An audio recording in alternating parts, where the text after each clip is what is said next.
तो क्वेश्चन कह रहा है when Rajesh age was same as the present age of Garima the ratio of their ages was 3:2। So guys most of the student इस स्टेटमेंट को पढ़ के ही कंफ्यूज हो जाते हैं कि इस लाइन का मतलब क्या है।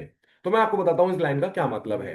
इस लाइन के कहने का पहला मतलब तो है कि प्रेजेंट एज की भी बात करें तो राजेश गरिमा से बड़ा है। और अब इस लाइन के कहने का असली मतलब यह है कि राजेश अपनी प्रेजेंट एज पर नहीं, जब गरिमा वाली प्रेजेंट एज पर था, यानी राजेश के लिए कोई पास्ट वाला केस है ये, राजेश जब कुछ छोटा था गरिमा के बराबर था आज वाली एज के, तब राजेश और गरिमा की एज का रेशियो 3:2 था। ओके। तो पास्ट में कभी राजेश एक पर्टिकुलर एज पर था और उस समय गरिमा भी एक पर्टिकुलर एज पर थी and they were in the ratio of 3:2। If this is clear, अब हम चलते हैं अगली लाइन की तरफ। When Garima's age becomes the same as the present age of Rajesh, the ratio of the ages of Rajesh and Garima will become। तो सवाल है कि गरिमा भी अपनी प्रेजेंट एज नहीं, गरिमा की एक फ्यूचर एज को लेके बात की गई है, क्योंकि गरिमा अभी छोटी है और हमें गरिमा को पहुंचाना है राजेश वाली एज पे, यानी गरिमा को बड़ा होना है, यानी फ्यूचर की बात हुई है। तो इंटरेस्टिंगली एक पास्ट की कंडीशन गिवन है और फ्यूचर की कंडीशन को लेके हमसे कुछ पूछा गया है, बट इस पूरी प्रोसेस में हमें प्रेजेंट को नहीं भूलना है। प्रेजेंट ही है जो इस क्वेश्चन को हमें बहुत ही परफेक्टली सॉल्व करने में हेल्प करेगा। सो लेट्स सी कैसे इस क्वेश्चन को हम 1 मिनट से कम टाइम में बहुत ही आसानी से सॉल्व कर पाएंगे।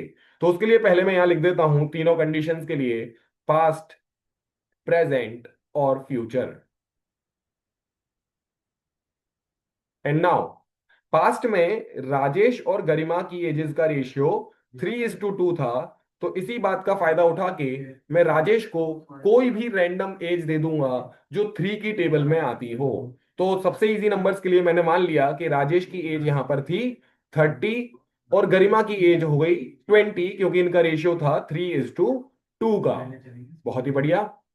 नेक्स्ट, ये जो हमने पास्ट का केस देखा, इसमें राजेश उस एज पे है जो गरिमा की प्रेजेंट एज है, यानी कि प्रेजेंट में गरिमा की एज है 30 ईयर्स। और हम पास्ट वाले कंडीशन से देख सकते हैं कि राजेश और गरिमा की एज में 10 साल का गैप है, यानी प्रेजेंट में भी 10 साल का ही गैप होगा। तो राजेश की एज हो जाएगी 40 ईयर्स। और अब हमें जाना है और आगे, जब गरिमा राजेश की प्रेजेंट एज पे पहुंचेगी, यानी गरिमा हो जाएगी 40 साल की, क्योंकि राजेश की प्रेजेंट एज है 40, जैसा कि हम देख सकते हैं।